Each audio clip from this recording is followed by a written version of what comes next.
Michael, it's another spectacle at Hayden Road for very different reasons to Saturday, but it's 3 league wins on the bounce. Give us your perspective of that one. Definitely a game of two halves. First half we were excellent from start to finish, dominated the play, 2 brilliant goals again. Fraser coming up trumps in that first half, and look, we said at half time, second half they're going to come out, they're going to thing, and look, they got that early goal and it changes the game, doesn't it? But the boys didn't, the heads didn't drop, we didn't sit back, we then got a deserved third, and then look, the second goal is what it is, but 3 points again.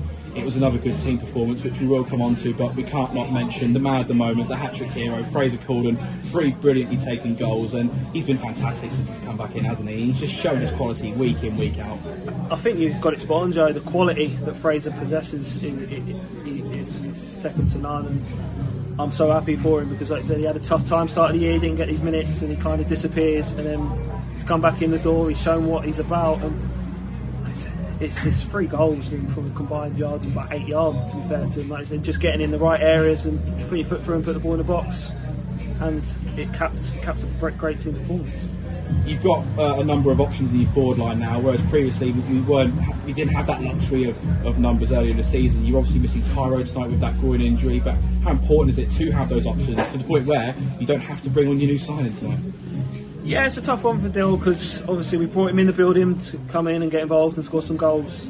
But look, we have to see the state of the game, and we can see that they're quite a physical team. So the decision to put Jarvis up there just to unsettle them probably was the right one. Looking back on it now, and as you've got the victory, so we've got that luxury of having players in different positions that we can throw on and still affect the game, which is brilliant for us. But we just got to enjoy this moment, take the momentum with us, and like I say, it's 3 wins on the bounce, 4 unbeaten, and we're just going to keep going with it. You started the night with Luke Emery up front. Obviously, he had to come off. You then, as you say, put Jarvis Wilson on just to ruffle a few feathers up there. Was that part of your preparation, considering that Boldmere, their back 4 was quite young? And I think they had a couple of players in there that were part of their under-21s. I watched the game back from their previous game this morning, and I realised that they were a big side, but weren't the greatest in the air. So we thought we could, especially with Luke, could ruffle a few feathers, like you said. And when he went down, it was just a precaution. He felt a little bit tight on that hammy, so that he's played a lot of minutes to keep him, wrap him up in cotton wool, make sure he's ready for Saturday.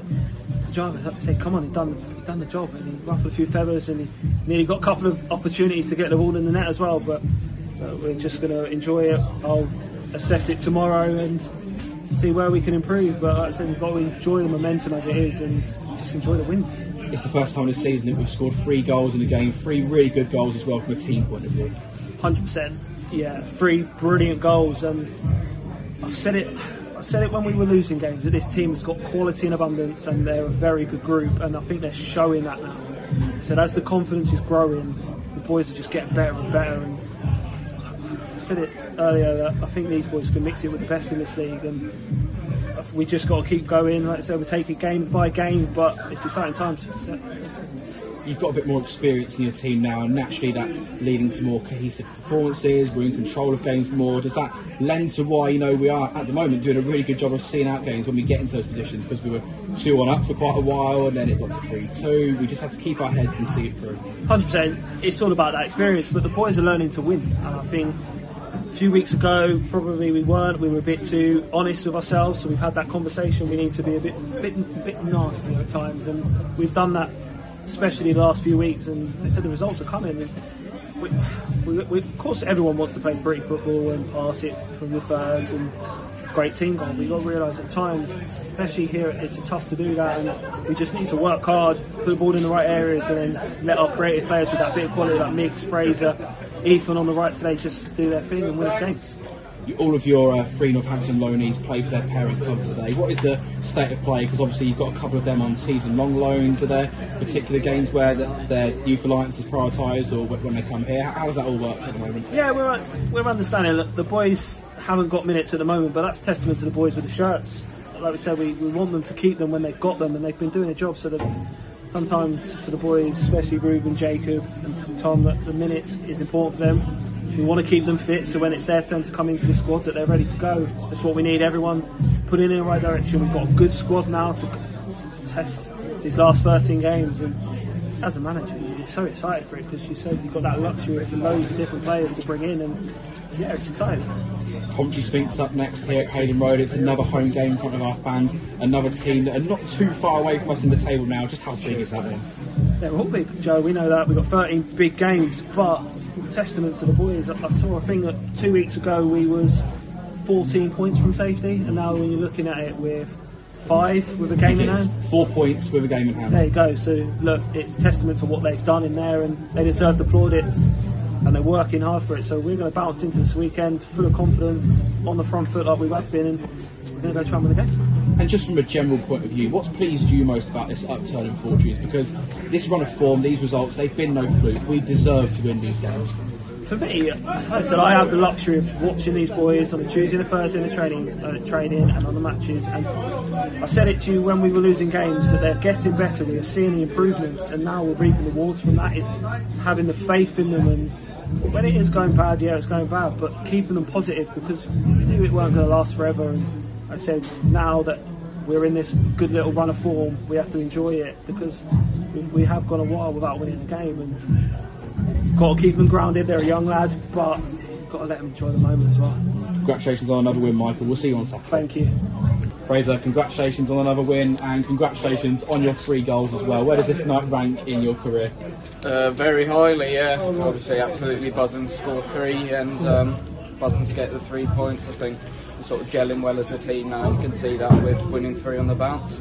You made a very similar run for all 3 of your goals, arriving late in the box, and you did a similar sort of thing for your goal against Northampton as well. Was that part of your strategy?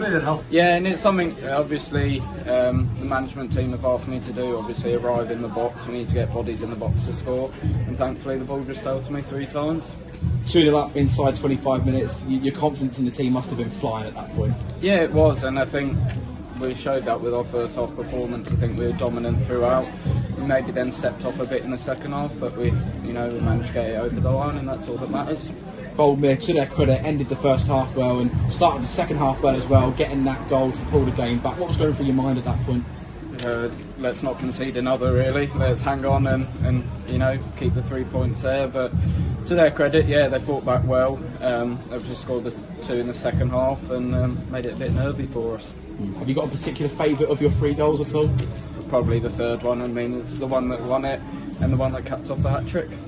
And it's another win at home as well. Not only is it 3 league wins in a row, it's also 3 home wins in a row. Just how important is this place at the moment? Very important. I mean, with the pitch, it's obviously a difficult place to come, and I think we've sussed it out recently, and obviously we have the fans behind us, which make it even better. And obviously, it's helped having a string of home runs together to build that momentum. Darren and Mark have obviously done a fantastic job improving the pitch to its playable condition, but how important is it for you as a team? This is obviously your home ground, you're used to that pitch, you've beaten a couple of sides who are used to playing on 3G, so although it's not the ideal sort of surface that you want to play on, it sort of works in your favour. It does a bit, yeah. Obviously, I think the teams that play on Astro struggle the most when they come here, but I mean, it's not a bad pitch by any stretch, but it's obviously something we're comfortable with and something that's proved fruitful of late. Coventry Sphinx up next here at Hayden Road. It's another big game in the context of our season. How do you approach that one as a team? The same as we've done for the last 3 games. Obviously we're still at the bottom, we still have work to do, and we still need to pick up another 3 points. 4 points off safety now, game in hand as well on Rugby and Gresley. Is there confidence in the group that the Great Escape could be on? There is, yeah. I think, to be honest, we've always had confidence and belief we can, but now it's sort of spread to the fans. I think everyone believes that we can do it now, especially with sort of the run we've been on, and let's go and do it. Thanks for your time, Fraser. No problem.